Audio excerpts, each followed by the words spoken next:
the questions there, so I would like to invite you to give some help. Okay, well thank you. Yes, it's probably a bit heavy doing 2 talks, but I don't come in very often, so I thought I'd take advantage of spreading whatever little gems I can. Oh, we've got that. I actually prefer these things. I get into trouble at Gips Tech by pointing yellow pointers in people's eyes or something like that. Okay, the next talk's all about doing EME with small portable stations on 10 and 24 gigs. The first thing you have to do small station EME is have a big station at the other end. Now, the first station I started working with was Alan VK7MO. Alan's one of these guys that will have a go at anything, and you'll see he's got a 3 metre solid dish here. It's counterbalanced by a load of bricks. What a piece of string. And I don't know why this sort of ladder is at this particular angle and so forth. And someone was asking me about pointing.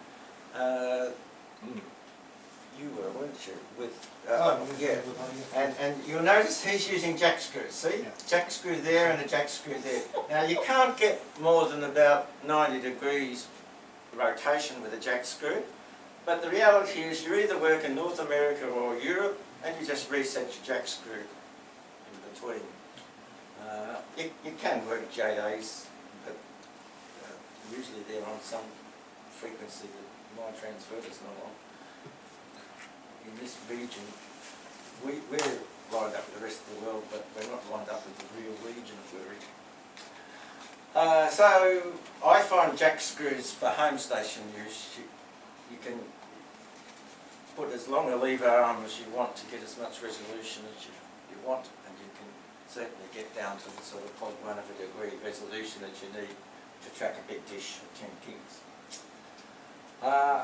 I first worked, Alan, with essentially the system that I've now given to Derek, 10 watts and a 60 centimetre dish. But only when everything was spot on. The moon was closest to the Earth, the moon was not wobbling. Probably wonder why the moon wobbles, but we'll show it in a minute. It was a fairly rare event with 10 watts and a 60 centimetre dish to work EME. But when I worked him, he was using a TWT at 75 watts, and I could copy him all the time, so I knew if I could get up near the 75 watts, things would improve rapidly. And I spent the money on a PA for 50 watts. And that's this particular system that you see there. Next slide. You've got to carry all this gear, and you've probably got a bit of an idea from my car outside. This is a 1.2 metre dish which I use for 24 gigs. Not sure why I've brought it all the way to Western Australia, because I'm going to take it back and I don't think I'm going to have a single 24 gig contact. But my personal objective is to go portable and activate as many grid squares as I can. And I'm probably the only person around the world that, well, we've got an advantage in Australia. We've got more grid squares than probably anybody else, any other country, and we can get to most of them just by driving there. Next slide. The difficulties compared to VHF. I guess some of you've done EME at VHF at 2 metres, but the difficulties are frequency, accuracy and stability. You've got Doppler shift off the moon, you've got spreading off the moon, you've got to have your frequency spot on if you're going to use narrow bandwidth modes.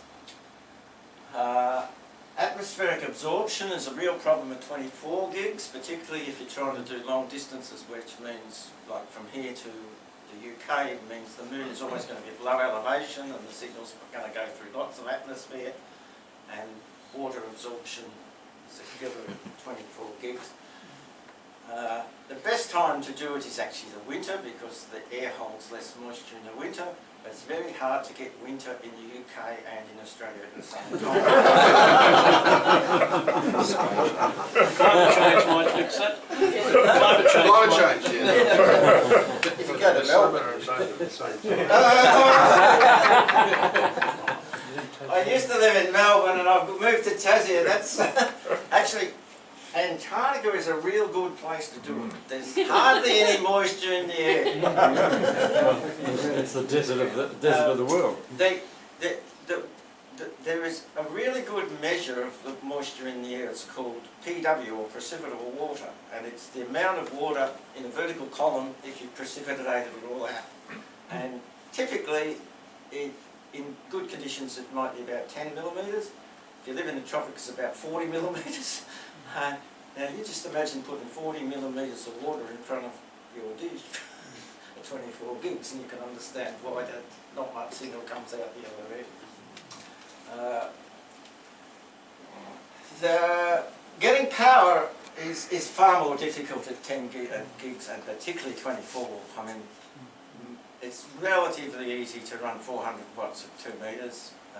People get permits for a kilowatt and 1.5 kilowatts. But to get any more than 10 watts at 24 gigs is a major task. 50 watts is now viable, and Charlie Suckling's working on a very nice amp which he's using, getting 50 watts from a single transistor at about 10 gigs. For those that don't know Charlie Suckling, I said to him, you seem to know all these things. I said, by the way, where do you work?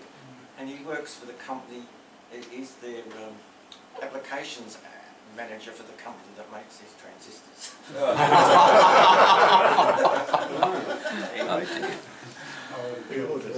So power's a problem. Noise is both a blessing and not.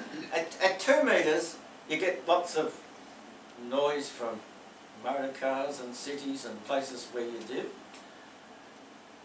But by the time you get up to 10 and 24 gigs, your beamwidth is so narrow that you focus totally on the moon, and the noise from the moon becomes the dominant noise that you've got to deal with. The moon's at about 200 degrees Kelvin, and that generates more noise than your receiver front end. Spatial polarisation offset. Now, at 2 metres, as the wave goes through the atmosphere, the ionosphere is always rotating the polarisation. And so, sure, you can't copy their signal sometimes, because by the time your horizontally polarised signal gets to them, it's vertical. But at least some of the time, you can copy them. When you go up to 10 gigs, and it's called Faraday rotation. When you get up to 10 gigs, that just doesn't happen. 10 gigs goes straight through the ionosphere and it's not affected. And that means if you're both horizontally polarised, it's all perfect. But you've got to think, here's the Earth here, I'm here, someone's here, I'm going on vertical, they're going on horizontal, and we're cross-polarised. So you've got to sort out your polarisation difference. Fortunately, I say to the other guys, I say, look, I'm the portable station, you sort it out. and for instance, OK1KIR, he's got a motor-driven unit that just keeps rotating his feed, and he matches the polarisation. Alignment of narrow beamwidth antennas, just 2 metres, typically you've got 30 degree beamwidth and you just point it somewhere near the moon. 10 and 24 gigs. I mean, the dish that I've got out there is on 24 gigs is the same beamwidth as the diameter of the moon, so it's got to be spot on. And propagation loss. Propagation loss goes up as the square of the frequency, so it's going zip, zip, zip. So if you go from 144 to 1296 to 10 gigs, there's a factor of 100, square it is 10,000, there's 40 dB more propagation loss. Propagation loss is probably a bit of a misnomer. because it's the loss between two isotropic antennas. And what it really means is an isotropic antenna on 10 gigs only picks up, it's only this big, so it only picks up a small amount of energy, whereas on 2 meters it's picking up a large amount of energy. But the reality is, if you haven't got any gain, then you're way down by going up to microwave. So there's all those difficulties. But there's one big advantage, and that's antenna gain. And you can actually, at 10 gigs easily with a 60 to 80 centimetre dish, get up around 38 dB gain, dBi. On 24 gigs with that 1.2 metre dish that I'm using, I can get up to about 48 dB of gain, at the penalty of being able to point it right. Okay, next slide. Frequency accuracy and stability. The solution to this, which has only come in recent times with GPS, is to lock your total system with GPS to GPS. Many of the so-called GPS things that you'll find on the internet are not good enough, because what the GPS does, it effectively is used to phase lock some crystal oscillator. Now, if your crystal oscillator is not perfect and your integration time is a couple of minutes, then it's going to be wandering in between. So you still need a good double oven GPS oscillator, and if you do that, you can get accuracies which are equivalent to about 1 Hertz at 10 gigs and 2.4 Hertz at 24 gigs, if you've got it at both ends. Next slide. Next problem is Doppler shift. The main reason we get Doppler shift off the moon is not because of the moon, it's because we're on the Earth, and if the moon's rising, we're racing towards the moon, and when the moon's falling, we're racing away from it. You also get Doppler shift because of the moon itself, but the moon's only cycling once a month, whereas we're cycling once a day. When you combine these effects, this is a 24 gigs. You can have up to over a day when the moon is, 15 hours when the moon is above the horizon. You can go from plus 60 kilohertz to minus 40 kilohertz. And the rate of change of frequency is doing anything up to 200 hertz per minute. So if you want to follow that with a narrow bandwidth mode of a couple of hertz, you've got to be tuning at the rate of 200 hertz per minute, and accurately. Now, fortunately, the moon does things in a very systematic way, and the Earth rotates in a systematic way, so there's mathematics that will work out exactly what this Doppler is, and we can correct for it. Next slide. This is a little program which I encouraged Glenn VK7MO to write for me, because he's a good program writer. I do all the playing, but I encourage other people to do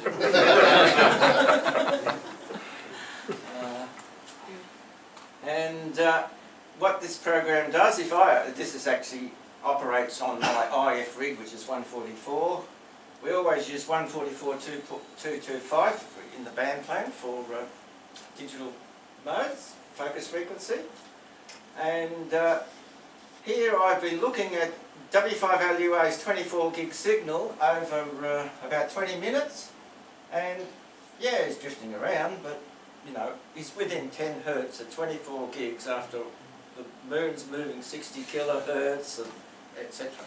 Now there's another reason why he's scattering around like this, which we'll talk about, but you can see his average frequency is within a couple of hertz at 24 gigs once we've done all these corrections correctly. Next slide. Now, you'll notice here that I'm looking at JA6CZD, and I've told him to transmit single tones for this purpose. And you can see how his signal is spread. Now, this is 1300 hertz, 1400 hertz, so the signal is spread over 100 hertz. Now, that's not very good for narrow bandwidth modes. Next slide. Now, the reason that happens is because the moon's actually wobbling all the time. Have you noticed it wobbling when you've looked at it outside? Oh, yes. Now, actually, what I've done... Oh, that's me, yes. I've speeded up the moon so that each one of these cycles is a month. But you can see any particular spot on the moon is wobbling in and out. Now, this is a view of the moon if we were in the centre of the Earth.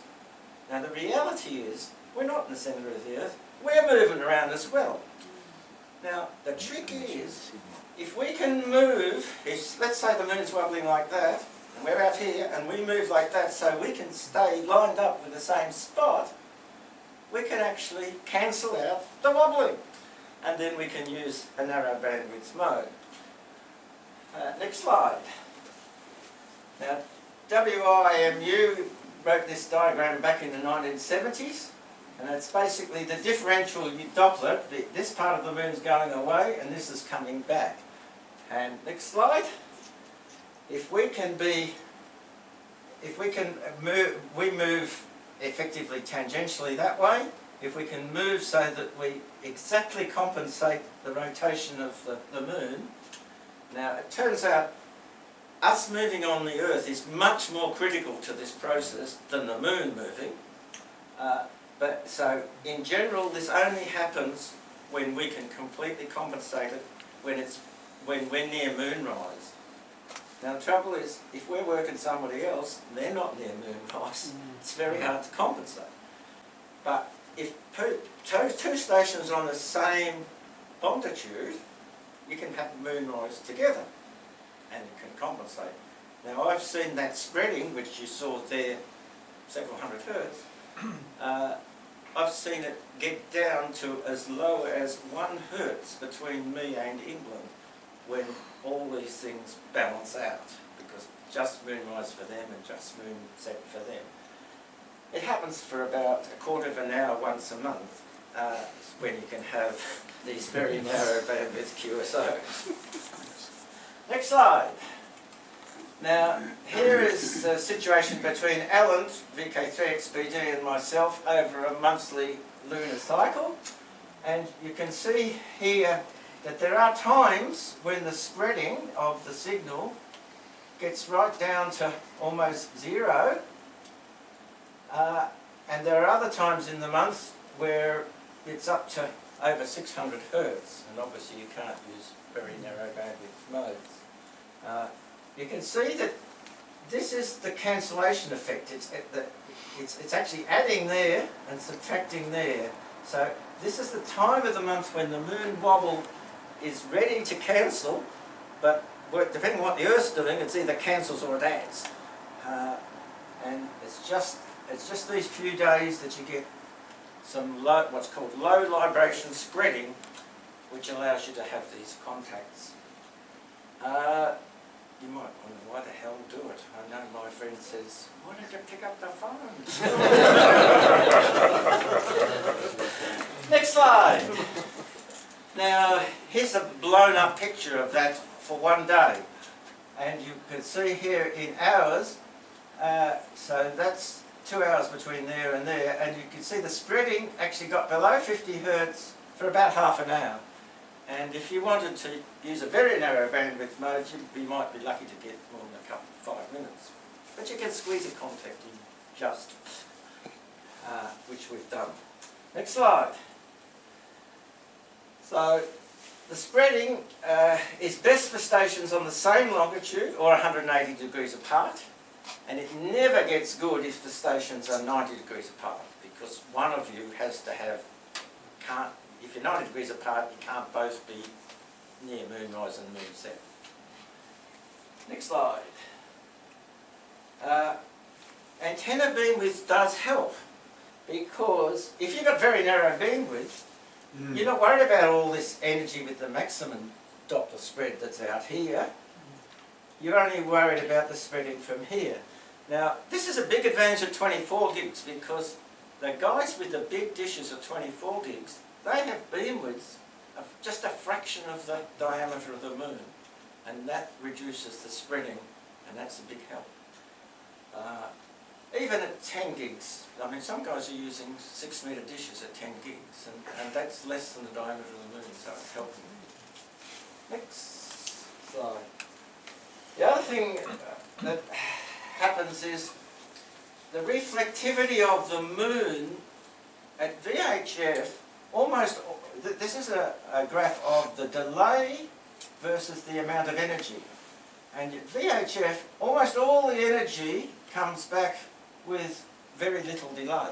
And that means it's coming from the very central part of the moon, because if it's coming from the limbs of the moon, it's got a delay. And what that means is at VHF, you're basically getting a reflection like a mirror, straight back at you. Whereas by the time you get up to the microwave bands, you're actually getting the energy from the total moon. The moon acts like a diffuse reflector. All the little rocks are scattering. And that means you're still getting significant energy from the sides of the moon, and that's causing spreading of the signals. VHF, because most of the energy is only coming from the centre, you don't get much spreading. The other reason you don't get much spreading is proportional to wavelength, and so if you're on hundredths of the wave, well, 100 times the wavelength, it's much less. Next slide. This is a graph of the sort of spreading that you get at 10 gigs. Still most of the energy is in the central part, but there is energy spread out, in this case, plus or minus 50 hertz. This is an actual measurement that I did and sent it to Joe Taylor, who wrote the WSGT program and produced this. Next slide. Now, the different modes have different effects, perform better or worse with spreading. If you're using CW and the signal is spread 100 hertz, it'll sound rough, but you'll still copy it. If it's spread 600 hertz, it'll just sound like a roar, and very difficult to copy. But if it's spread 100 hertz and you're using a mode that has a bin width of only 2.7 hertz, like JT65A, it just can't pick the difference because all the tones are overlapping. This new mode JT4, and we developed a new version of JT4 as part of this process, with to and fro with Joe Taylor. Joe Taylor, for those that don't know, got his Nobel Prize in radio astronomy and writes all this software for us. And it's a good guy to work with. And the technique that was introduced to JT4 was that the one I explained earlier, where it actually tries with the narrowest bin width to get a decode, then tries again and keeps doubling and doubling until it gets a match. The result is JT65C is very good, is better in performance. It'll work down to about minus 27 dB, or JT65C, about minus 27 dB, providing the spreading is no more than about 10 hertz. But by the time you get to anything like 250 hertz, the new version of JT4 is about 7 or 8 dB better than JT65C. And one of the things we found out on this trip, JT4 is a better mode for troposcatter too, due to spreading. Next slide. Atmospheric attenuation is a problem, and I talked about PW, or the precipitable water.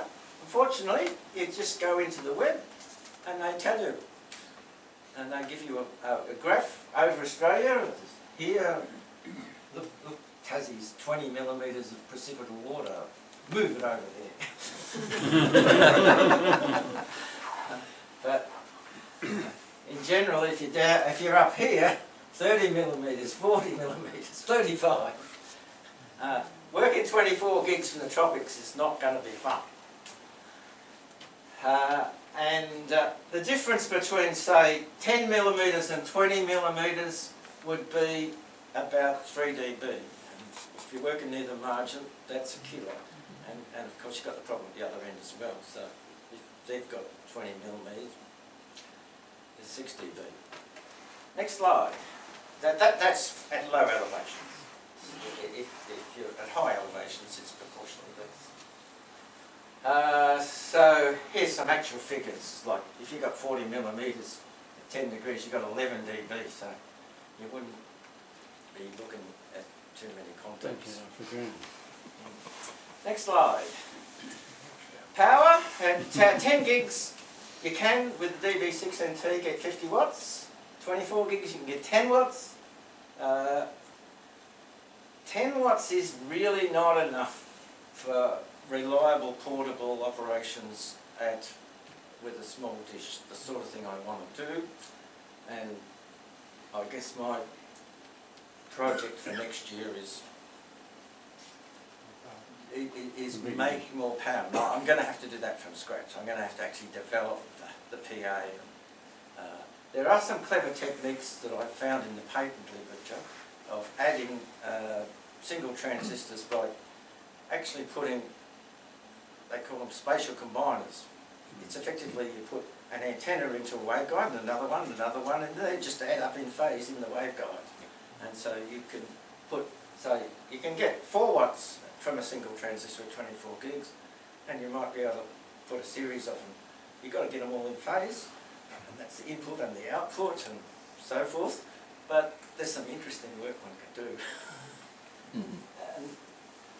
But I think, for instance, W5VLUA, I can copy him all the time on 24 gigs, but he's got 100 watt TWT. You don't take 100 watt TWTs portable. They have 12,000 volts.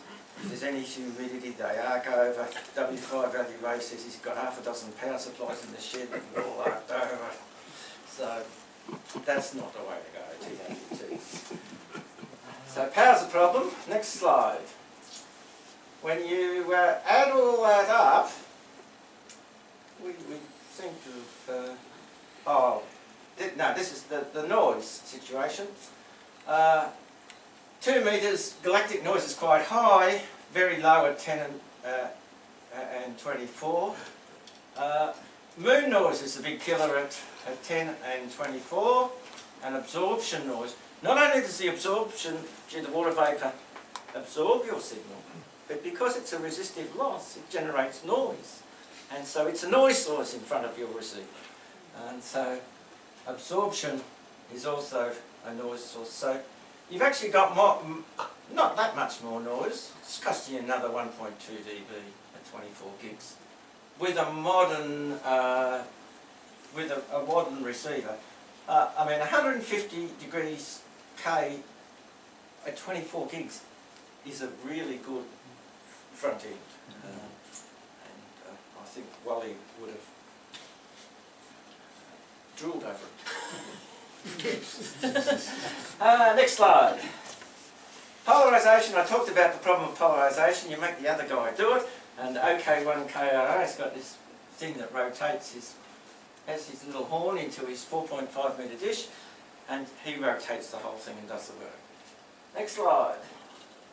Antenna alignment. I talked about that, but essentially my best way of operating is to go outside and sight on the moon, and each minute I come back and I crank it in and out. When I'm operating at home, I actually operate from my lounge room, and I keep running out to my balcony and tweaking on the moon. Now there is another option, which is to actually measure moon noise and peak on moon noise, and I'll do that if it's cloudy. Trouble is, if it is cloudy, you get more water absorption, more water vapour, noise, and you're not going to have a contact anyway, so you might as well be able to see the moon. Next slide. So the propagation loss at 10 gigs is 37 dB worse than at 144. 44 dB worse. So it's tough. Next slide. So we've got all these difficulties. We're now 51 dB worse off at 2 than at 2 metres, and we're 74 dB worse off than we would be at 24 gigs at 2 metres. Next slide. Antenna gain, there's the big winner.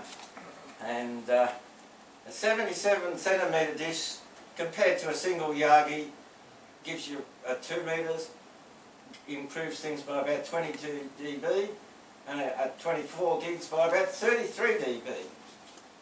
That's with my larger dish, this one. Next slide. If you work on a big station at the other end, their gain can be up to 31 dB at this is OK1KR, and 39 dB over 2 metres at 24 gigs. And next slide. There is a limit to how much you can improve your antenna gain, because once you actually get the antenna bandwidth narrower than the moon, you're actually not getting any more energy back, because all your energy's coming from the same spot. It's not quite that, because we've got this effect where the reflectivity is still better, a few dB better even at 24 gigs when you're right on the central part. But once you start going up above a 5 metre dish at 24 gigs, you actually don't win that much. Next slide. So the balance sheet is, with all this antenna gain and picking big stations at the other end, compared to a single Yagi at 2 metres, you were only about 2 dB worse off at 10 gigs, which means it's quite a viable operation. And you're about 4 dB worse off at 24 gigs. And unless everything's going for you, it doesn't work.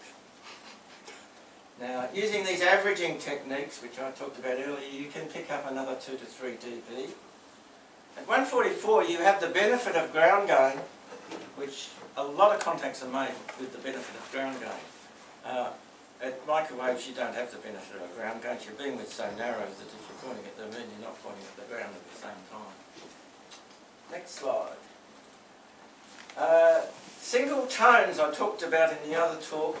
The actual WSJT program we have set up so that it has single tones here at 1500, 1700, 1270, and you can actually type in at and any number you like to generate a single tone. If you want an audio oscillator with any frequency, just dial up one WSJT into your computer, and you've got an audio oscillator. You just put at whatever frequency you want.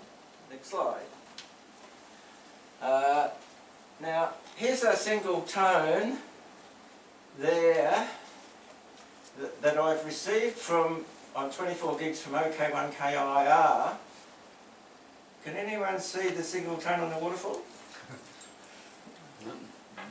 But by the time it's integrated, it's very evident, isn't it? And that's the advantage of the single tone technique. Now, you don't communicate with it, but you get a lot of confidence from seeing that there's something coming back to you. And, well, we do communicate, because by changing the tone, we send 73s, RRRs, and simple messages, but you can't send call signs and signal reports. Next slide. Now, last year I came over to Western Australia and used this system, and actually I started up, well, I went to Gibbs Tech, and then I went up to Queensland, and came back and worked OK1KAR at all of these grid squares, and of course he's got a decent station, but his website, he plots all the grid squares that he's worked, and except for these two, which is LNXPD and Charlie 3NX, all these grid squares as a result of me going portable with just a 77 centimetre dish, which is the sort of dish you just use for portable operations on a field day. Next slide. 24 gigs. I started off using just a 47 centimetre dish little plastic offset TV dish, and I could copy OK1KIR, not W5LUA. See the tones there? I could tell there were signals there, and I actually decoded that information. Now, remember, he's got 100 watt TWT. There was no way he was going to copy me, but that was a start that I was pretty happy on just a little 47 centimetre dish. Next slide.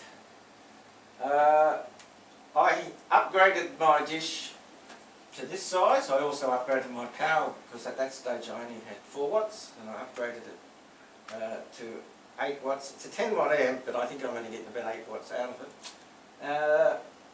And completed QSOs with W5LUA and OK1KIR, which was the world record until about a week ago. When the two Charlies, Charlie 3NX were Charlie G3 Whiskey Delta Golf. I had actually tried, I was portable in East Gippsland, which would have been further away. I tried the week before, but Charlie had water in one of his SMA connectors. So I lost my world record. Okay, but I've got eventually going portable, so I can always go a bit further away. Can you hold that further away than...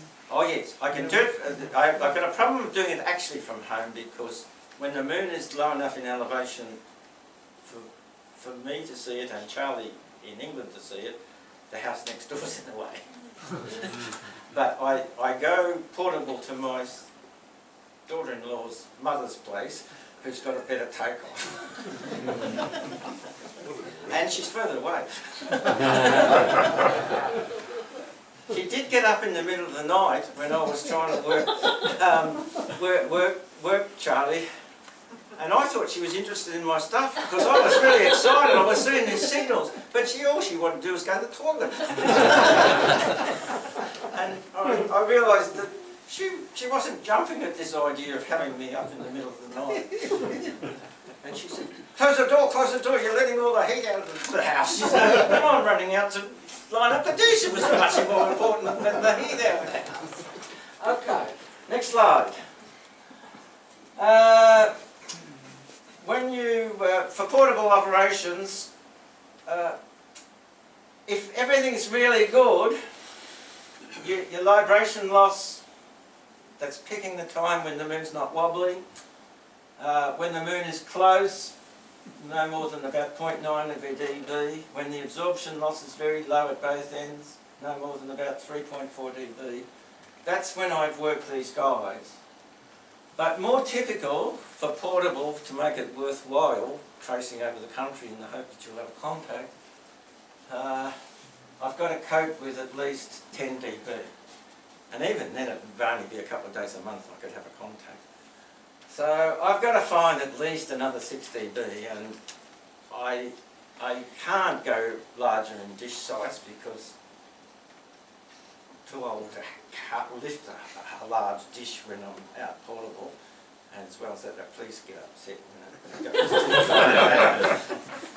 So the only solution is, and I can't ask the other guys to make a bigger dish because I explained that if they go smaller than the moon, that doesn't win.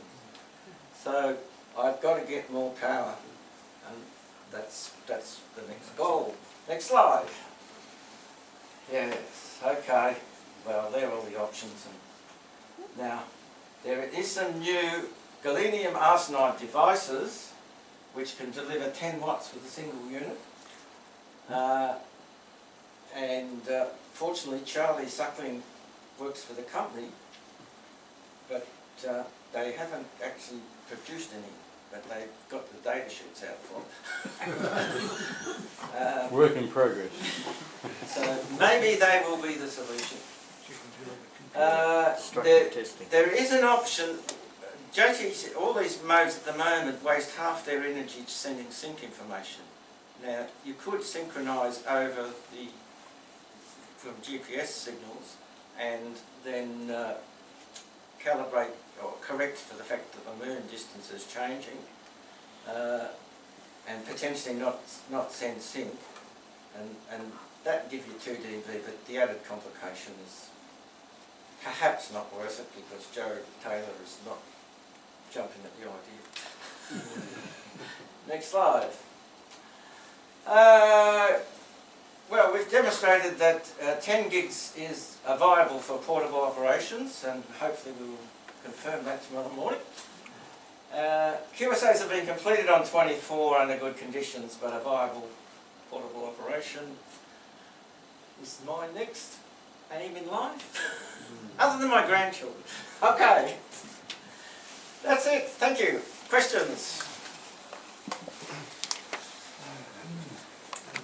How do you find these people? There can't be too many people with the same skill set that you have. And enthusiasm. And enthusiasm. How do you locate all of these people, or how do you? There wouldn't be too many times that you can get everybody together. Well, we've never been together in the sense that we've spoken to each other. But we do believe, while I've been on this trip, I guess I've been away 2 weeks, and I've already had and received, sent and received over 50 messages each way to Charlie Suckling.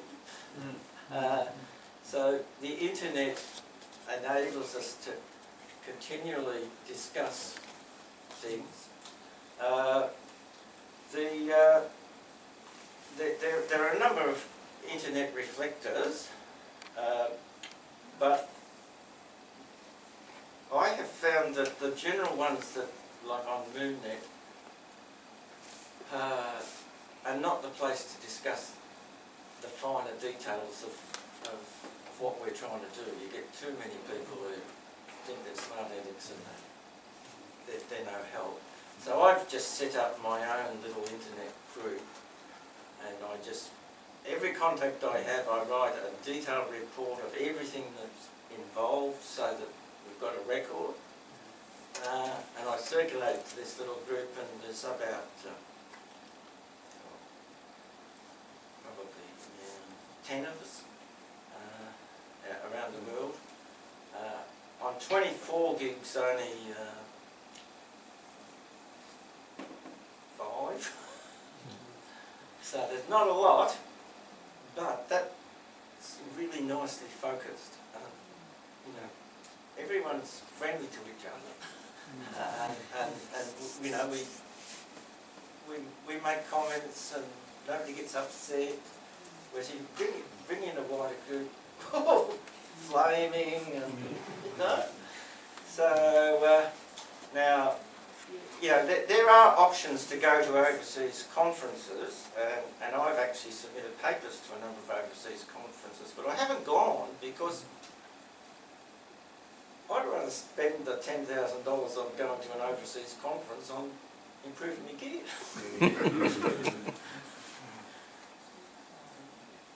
And Your setup, Rex, how much of that is equipment that you've sourced from other people that are perhaps expert in that field as opposed to you putting it together? You mentioned your mounting system. yeah. What about the actual transverter and amplifiers? It's all from somebody who knows how to do it properly. I mean, I work on the basis that if I'm going out portable, and effectively I'm building a station every time I set up, or I'm putting it together, everything has to be really reliable. And if it's already been invented and it's done properly, well, I'm happy to buy it. Because, I mean, if I do a trip from Tassie to Western Australia and back, I've spent a lot more money than I would be buying equipment to do it properly. So, reliability is important. In fact, any of this grid square stuff, it's not only reliability of your equipment, it's reliability of your partner's equipment, and it's reliability that people will actually do what they say they'll do, you know? And they won't turn up half an hour late and you're wondering whether you're on frequency and all that sort of thing. You've got to have people that as dedicated or as mad as.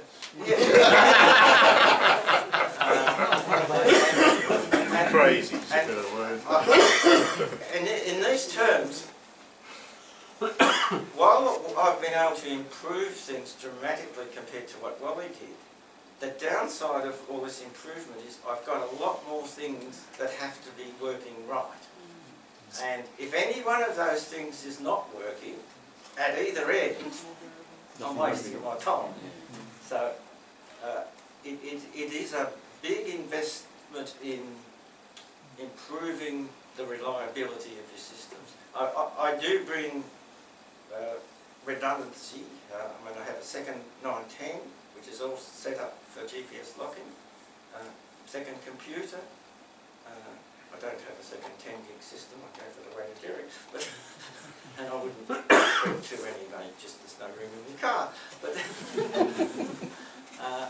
But I guess yeah, system reliability. You're absolutely wasting your time. I have worked with some hands, and they get really cranky with me. They say, "Oh, you're out there working David 38Z. You never give us a go." And that's because I know that their gear won't work, and I'll be wasting my time. They'll forget to come on, or their wife said they got to go out to tea or something. You know. I mean. Yeah. Rex, I think one of the big contributions you are making is by recording so well what you are seeing, hearing and all the rest of it, and then being able to interact with Joe Taylor.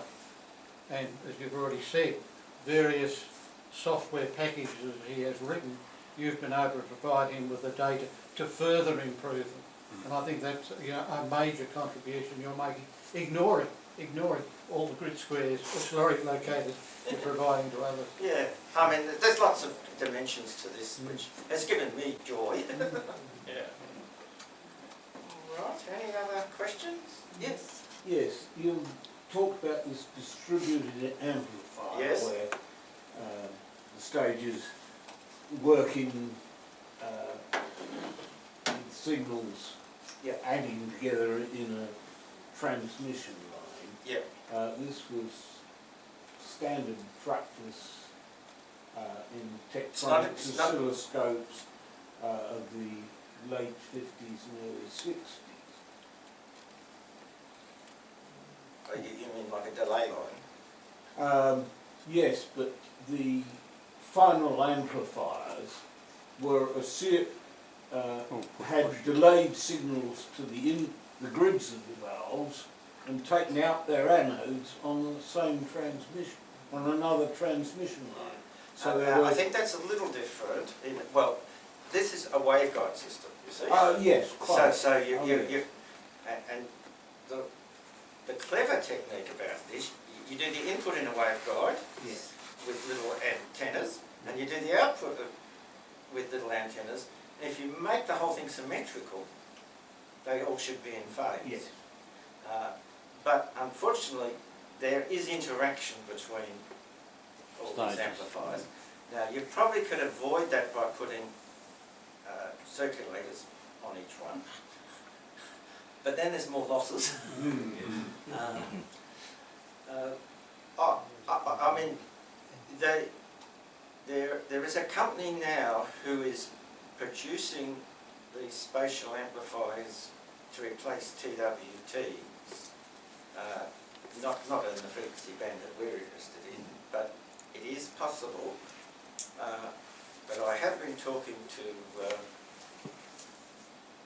K3ES, who used to work for a company in Canberra who built the 10 gig radar things for ships, the phased array things that track all the missiles, which they're selling to the Yanks in Canberra.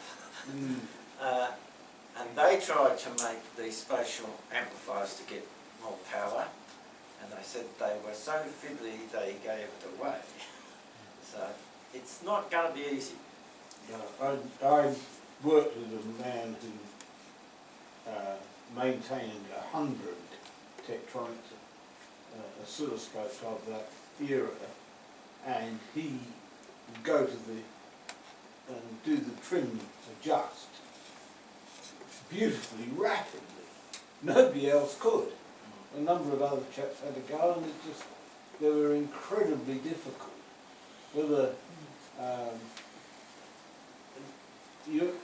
the wave guide, it sounds as though you just build it and it will go. But Apparently it doesn't. No. I see some dielectric screws being put But in. as soon as you have an adjustment in any one, you not only change the amplitude, but you change the phase. I know. And if you've got, say, 8 of them, and you're trying to get the phase and amplitude right, it might never happen. And when it does, you might actually have less power out than a single one anyway. But it's a nice challenge, isn't it? Rex, what about 47 gigs? I primarily work with David VK7MO, and he talked me into going to 24, and I said, look, I'll go to 24 if there's a chance of crossing Bass Strait. Right. And I thought there was. Actually, at this point in time, we have only crossed Bass Strait on aircraft scatter. We haven't yet crossed it on ducts. Now that's partly because I've got to go to the north at a time there's a duct, and I haven't done that. Probably going to happen while I'm over here.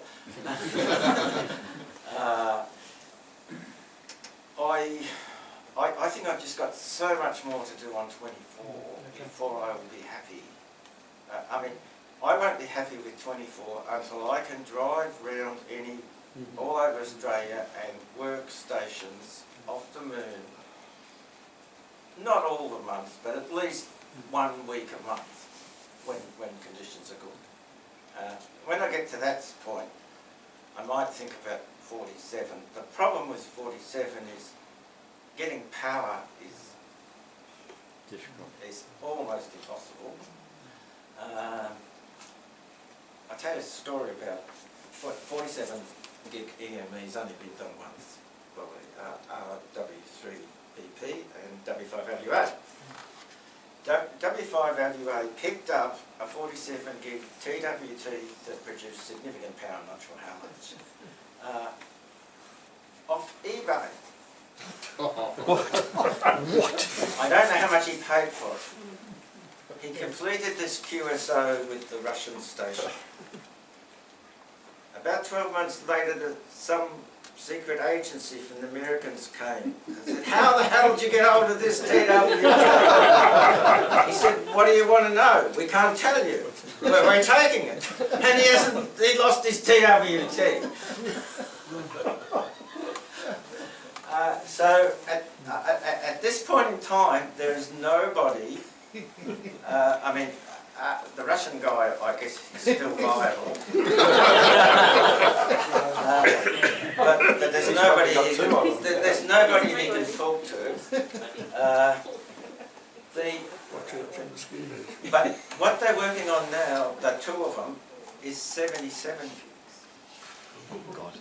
Well, because they've done 47. So they're working on 77. Now, imagine generating power at 77. Now, the Russians actually got a TWT that produces 60 watts pulse at 77 gigs. But it's water cooled, and he lives some floors below the top of a block of flats, and he runs a pipe out the window up to the top where the TWT with all these voltages and pulses is up on the roof, and he has heard his own echoes on 77 gigs. Now, our W5LUA went the other way of trying to use very small mimics, which produce about 100 milliwatts each, and paralleling up a whole lot of them. And I think he thought he was getting half a watt out. And he borrowed a dish. Now, I think it was a 20-metre dish that was accurate enough to work on 77 gears. That surprised me because, you know, that's a fraction of a millimetre. And he got to borrow this just a few weeks ago a couple of months ago, for a weekend. He saw nothing. But when I heard that he, you know, a dish of that size was good at 77, I did a bit of research on the lab, and the Chinese are making a dish that I think was 110 metres in diameter and good for 113 gigs.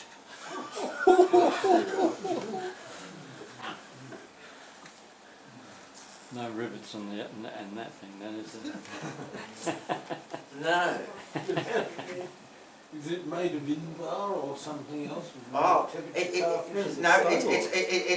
it's all automatically stabilised. Every panel is driven, and it's got a laser bloody reflecting system in it, so that if anything gets, as you beam over, you know, the weight moves or something, everything compensates, and it's got a spec. It hasn't even been built yet, by the way. This is the spec.